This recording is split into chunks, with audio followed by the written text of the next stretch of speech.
रहमतुल्लाह मेमन साईं बाबा के जो सवाब साईं सनाउल्लाह मेमन साईं के उस्ताद असदुल्लाह मेमन साईं के इनायतुल्लाह मेमन साईं के जेके भी साईं वारनि जा क़रीब मेमन हिन कब्रस्तान में दफ़न थियल इन्हनि सभिनी जे रूहनि खे जो सवाब पेश कयोसीं।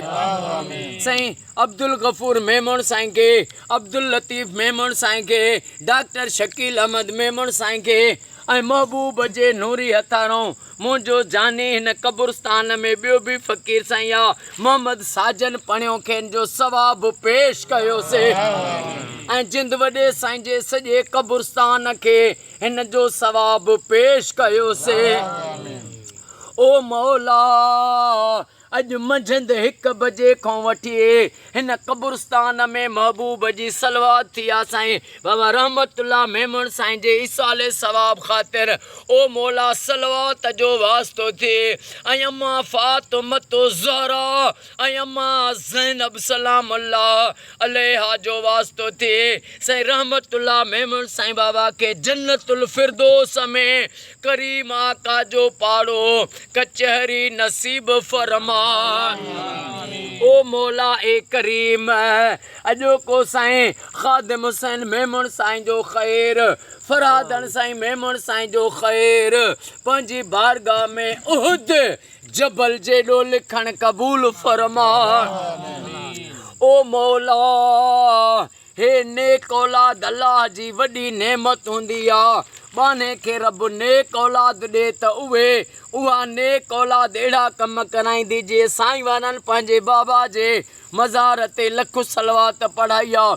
ओ मौला ख़ादिम साईं खे फरादन साईं खे साईं जे सभिनी भाइरनि खे भेनरुनि खे अम्मा मिठी खे सिहत ऐं वॾी खिज़री हयाती अता फरमा।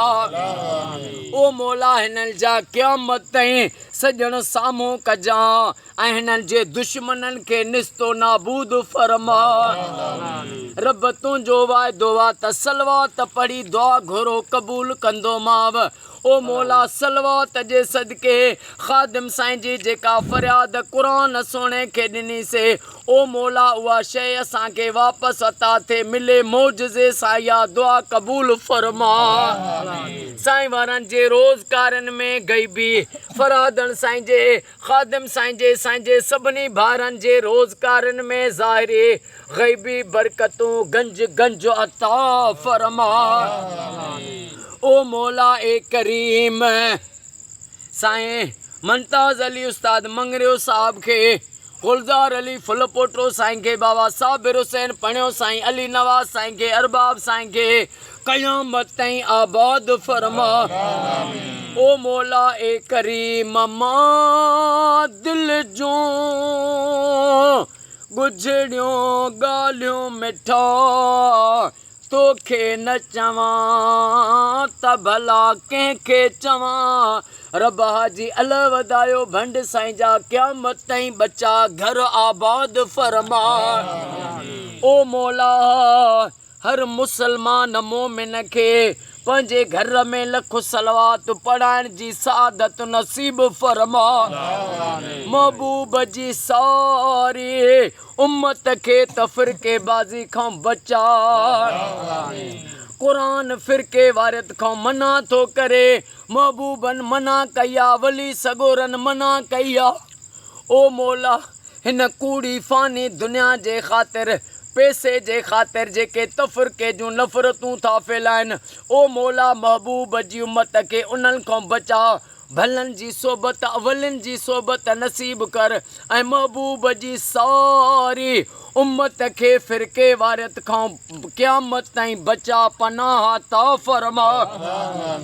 बीमारनि खे शफ़ा ता फरमा बे औलादनि खे औलाद ता फरमा बेरोज़गारनि खे रोज़ी अता फरमा।